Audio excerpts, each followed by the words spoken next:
अगर आप लोग फर्स्ट टाइम NIOS में अपने एग्ज़ाम देने जा रहे हैं और एग्ज़ामिनेशन से रिलेटेड आपको बहुत से सवाल अभी जहन में हैं कि एग्ज़ामिनेशन मॉर्निंग में होगा या इवनिंग में होगा या कितना समय हमें मिलता है एग्ज़ामिनेशन के लिए, प्रैक्टिकल एग्ज़ामिनेशन किस तरीके से होते हैं, किन के होते हैं, कहाँ पर होते हैं, या थ्योरी एग्ज़ामिनेशन कब होते हैं, कहाँ होते हैं, इन सब चीज़ों की जानकारी आपको इस वीडियो में पूर्णतः रूप से मिल जाएगी। ठीक है, तो मैं आपको यहाँ पर दो बातें बता देता हूँ। पहले, आपका जो NIOS में एग्ज़ामिनेशन होगा, चाहे क्लास 10th का हो चाहे क्लास 12th का हो, इसमें ध्यान से एक बात देखना कि एग्ज़ामिनेशन चाहे किसी भी टाइम हो, चाहे आपका अप्रैल वाले उसमें हो रहा हो, अप्रैल मई वाले ब्लॉक में हो रहा हो, ठीक है, या आपका अक्टूबर नवंबर वाले ब्लॉक में हो रहा हो, एग्ज़ामिनेशन अगर इन दो टाइम में हो रहा है, चाहे क्लास 10th है चाहे क्लास 12th है, तो एग्ज़ामिनेशन के लिए दो चीज़ें इंपॉर्टेंट होती हैं।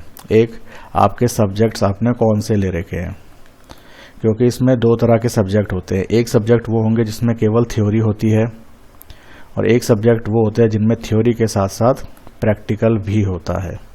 ठीक है, तो आपको ये देखना होगा कि आपके सब्जेक्ट कौन से हैं, थ्योरी वाले हैं या प्रैक्टिकल वाले हैं। एक बार आप अपने एग्ज़ामिनेशन फ़ीस को सबमिट कर देते हैं तो एग्ज़ाम से लगभग 15 दिन पहले आपको NIOS की वेबसाइट पे आपका हॉल टिकट जनरेट हो जाता है। अब सबसे पहले किन का हॉल टिकट आएगा? सबसे पहले हॉल टिकट आता है आपका प्रैक्टिकल एग्ज़ामिनेशन का। जैसा कि मैंने आप सभी को बताया कि यहाँ पर दो तरह की एग्ज़ामिनेशन होती हैं, एक थ्योरी वाली होती है, एक प्रैक्टिकल वाली होती है, लेकिन ये डिपेंड करता है कि सब्जेक्ट कौन सा ले रखा है। अगर किसी स्टूडेंट ने केवल वो सब्जेक्ट लिया है जिसमें केवल और केवल थ्योरी होती है, जैसे हिंदी हो गया, अकाउंट्स हो गया, बिजनेस स्टडी हो गया, हिस्ट्री हो गया, पॉलिटिकल साइंस हो गया, तो इस तरह के सब्जेक्ट्स का केवल थ्योरी का एग्ज़ाम होता है, इसमें प्रैक्टिकल का नहीं होता है। वहीं दूसरी तरफ अगर स्टूडेंट ने ले रखा है डेटा एंट्री ऑपरेशन का, ज्योग्राफी का, होम साइंस का, पेंटिंग का, तो ये कुछ ऐसे सब्जेक्ट हैं जिसका प्रैक्टिकल एग्ज़ामिनेशन भी होता है। तो अगर आपने एक बार ये बात चेक कर ली कि भाई आपका प्रैक्टिकल वाला सब्जेक्ट है, ठीक है, तो आपको आपका हॉल टिकट लगभग 10 से 15 दिन पहले आपके NIOS के डैशबोर्ड पर जा करके आप अपना उसको डाउनलोड कर सकते हैं। ठीक है, अब उस एग्ज़ामिनेशन का आपको हॉल टिकट कैसे दिखता है वो मैं आपको स्क्रीन पे दिखाता हूँ।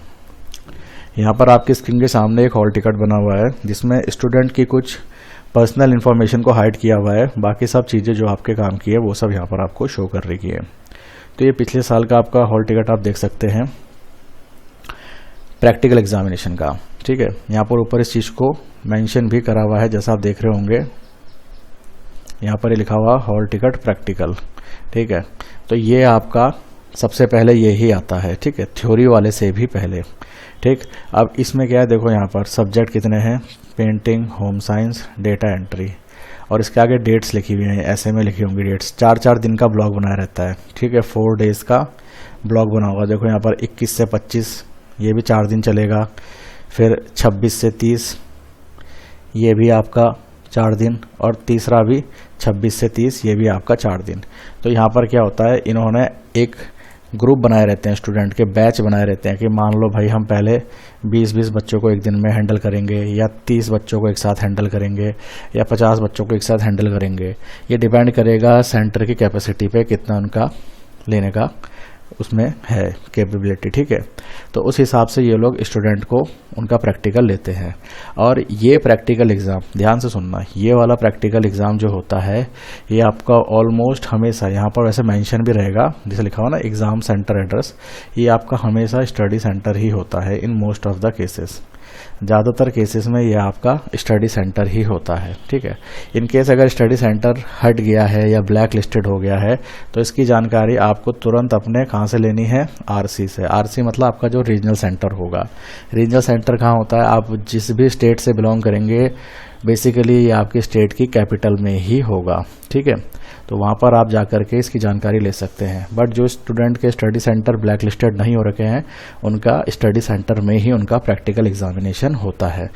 इसकी जो डेट्स हैं वो तो आपको हॉल टिकट पे मिल जाएंगे, लेकिन टाइमिंग्स के लिए और अपना बैच जानने के लिए, जैसे यहाँ पर लिखे हुए हैं 21 तारीख से लेकर के ये इस वाले इसमें आप देखेंगे, अगर आप इस वाले स्क्रीन में देख रहे होंगे तो यहाँ पर डेट्स क्या लिखी हुई हैं, ये देखो ये 21 तारीख से शुरू होकर के लगभग 30 तारीख तक चल रहे हैं।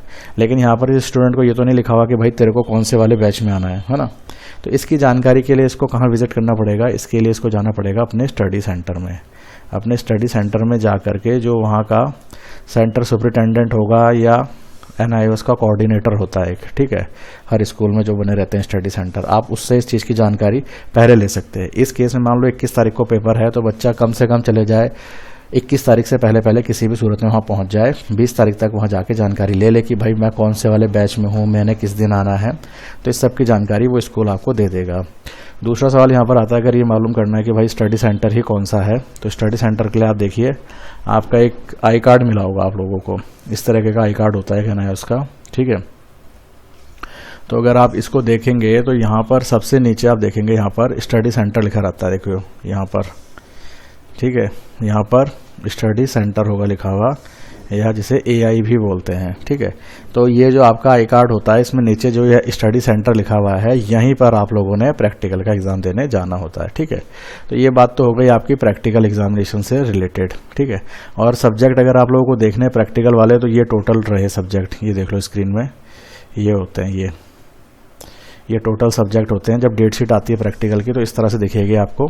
ये सीनियर सेकेंडरी बोलते हैं 12th के लिए और सेकेंडरी बोलते हैं 10th के लिए, ठीक है। इसका स्क्रीनशॉट ले लो और देख लो, ये टोटल सब्जेक्ट है। इस तरफ 12वीं वालों के हैं, ये इस तरफ 10वीं वालों के हैं। तो इसमें से अगर कोई भी तुम्हारा सब्जेक्ट है तो भाई समझ जाना कि तुम्हें पहले थ्योरी से पहले एक और एडमिट कार्ड अपना डाउनलोड करना है या हॉल टिकट डाउनलोड करना है, ठीक है। तो ये रही आपकी प्रैक्टिकल वाले एग्जामिनेशन की बातें। उसके बाद तो अब बात करी जाए थ्योरी एग्जामिनेशन की, कि भाई थ्योरी एग्जामिनेशन कब होगा, कहाँ होता है, कितने बजे होता है, कितने घंटे का टाइम मिलता है, ठीक है। इस सब की इन्फॉर्मेशन कहाँ से मिलती है। एग्ज़ाम से लगभग 15 दिन पहले आपको वेबसाइट पे NIOS की या स्टूडेंट डैशबोर्ड पे आपको ये ऑप्शन आ जाता है कि अपना हॉल टिकट डाउनलोड कर लो, ठीक है, थ्योरी का। आप उसको जैसे डाउनलोड कर लेंगे तो आपके सामने इस तरीके का एक हॉल टिकट आ जाता है, जिसमें ये लिखा रहता है कि भाई आपका एग्ज़ाम कहाँ होगा। अब इसमें लिखा रहता है एग्ज़ाम सेंटर। अब ये एग्ज़ाम सेंटर ये नहीं होता स्टडी सेंटर में, जैसे प्रैक्टिकल तो आपका स्टडी सेंटर में हो जाता है, बट ये नहीं होगा। ये किसी भी रैंडम आपके घर के लगभग 10 किलोमीटर के दायरे में किसी भी स्कूल को बना दिया जाएगा आपका एग्ज़ाम सेंटर थ्योरी का, ठीक है। अब इसमें आप एग्ज़ाम देने जाते हैं तो यहाँ पर आपके देखिए सब्जेक्ट लिखे रहते हैं एक तरफ और एक तरफ उनकी डेट्स लिखी रहती हैं। बात आती है टाइमिंग्स की, तो मैं आपको टाइमिंग्स बता देता हूँ। इसकी टाइमिंग्स हमेशा होती है 2:30 बजे से लेकर के 5:30 बजे तक, ठीक है। 2:30 बजे से लेकर 5:30 बजे तक आपका एग्जामिनेशन चलता है और इस एग्जामिनेशन के लिए आपको लगभग 2 बजे तक सेंटर पे पहुंचना होता है, ठीक है, नियम अनुसार जो इसके बायलॉज कहते हैं NIOS के, ठीक है। तो इसमें आपको 2 बजे तक अपने सेंटर में पहुंचना होता है थ्योरी के उसमें। और जो आपका लास्ट एग्ज़ाम होता है, लास्ट एग्ज़ाम आपका लास्ट एग्ज़ाम नहीं, जो NIOS की डेट शीट का जो लास्ट एग्ज़ाम होगा, जो डेट शीट का लास्ट एग्ज़ाम होता है उसका लगभग 42 दिन बाद 42 डेज़ के बाद आपका रिज़ल्ट जनरेट हो जाता है वेबसाइट में, ठीक है। तो ये पूरी बेसिक डिटेल्स होती हैं। अगर आप फर्स्ट टाइम इसमें आपको एनरोल कर रखा है कि भाई कितने बजे से एग्जामिनेशन होगा, कितनी देर का चलेगा और इसमें क्या क्या बातें होती हैं, जो मेन मैंने आपको जैसे प्रैक्टिकल का बताया, प्रैक्टिकल का एग्जामिनेशन का हॉल टिकट पहले आता है और वो एग्जामिनेशन हमेशा आपके स्टडी सेंटर पर ही होती है। In case study centre black listed हो गया है या बंद कर दिया गया है, उसमें NIOS से टाई अप नहीं है, तो उसकी जानकारी आपको आपके रीजनल सेंटर से मिल जाती है। दूसरी बात मैंने बताया आपको थ्योरी का एग्जामिनेशन का आपको भी वेबसाइट से ही मिलेगा और ये कोई भी स्कूल आपके घर से लगभग 10 किलोमीटर के दायरे के अंदर उसको आपका सेंटर बना दिया जाता है। एग्जामिनेशन की डेट्स वहाँ पर मेंशन होंगी, टाइमिंग्स हमेशा वही रहती हैं सबके लिए 2:30 बजे से लेकर के 5:30 बजे तक, चाहे 10वीं हो चाहे 12वीं के बच्चे हो, कोई भी हो। लास्ट एग्जामिनेशन जो डेट शीट में मेंशन होगा उसके 42 दिन बाद आपका रिजल्ट ऑनलाइन डिक्लेयर कर दिया जाता है। ऑनलाइन रिजल्ट डिक्लेयर होने के बाद आपकी मान के चलो मोटे मोटे तौर पर 1 महीने बाद, जिस तारीख को ऑनलाइन रिजल्ट डिक्लेयर हुआ उसके 1 महीने बाद आपकी जो मार्कशीट है वो आपके स्टडी सेंटर पर भेज दी जाती है NIOS के द्वारा। इन केस स्टडी सेंटर काम नहीं कर रहा है, बंद हो गया है, तो ये बाय पोस्ट रीजनल सेंटर आपके घर के एड्रेस पे भेज देगा, ठीक है। बाकी आप अपने रीजनल सेंटर के कांटेक्ट में हमेशा रहें अगर आपका स्टडी सेंटर बंद हो चुका है तो वो प्रैक्टिकल के टाइम पे भी आपके काम आएगा और मार्कशीट के लिए भी आपको बहुत मदद करेगा। तो मार्कशीट के लिए हमेशा टाइम पे कांटेक्ट पे रहें, उनके जैसे ही ऑनलाइन रिजल्ट डिक्लेयर हुआ उसके हफ्ते 10 दिन के अंदर उनसे बात करते रहें कि भाई हमारी मार्कशीट ऐसा वैसा करके है, कब कहाँ और कैसे मिलेगी, ठीक है। तो ये बेसिक पूरी जानकारी रही इसके बारे में, जो फर्स्ट टाइम अपने आप को एनरोल कर रहे हैं इसमें और एग्जामिनेशन में बैठने वाले हैं। ठीक है, ये बहुत मैंडेटरी इन्फॉर्मेशन है आप लोगों के लिए जानना। इसके बाद आपको कोई दिक्कत नहीं आती, क्योंकि इन जानकारी के अभाव में स्टूडेंट बहुत सी गलती करते हैं और बाद में फिर सफ़र करते हैं बहुत सी प्रॉब्लम्स को। ठीक, तो इसमें इतना ही था। कोई क्वेरी होगी तो नीचे कमेंट्स में या कांटेक्ट कर सकते हैं, नंबर नीचे स्क्रीन पे स्क्रॉल हो रहा है। ठीक है, ओके।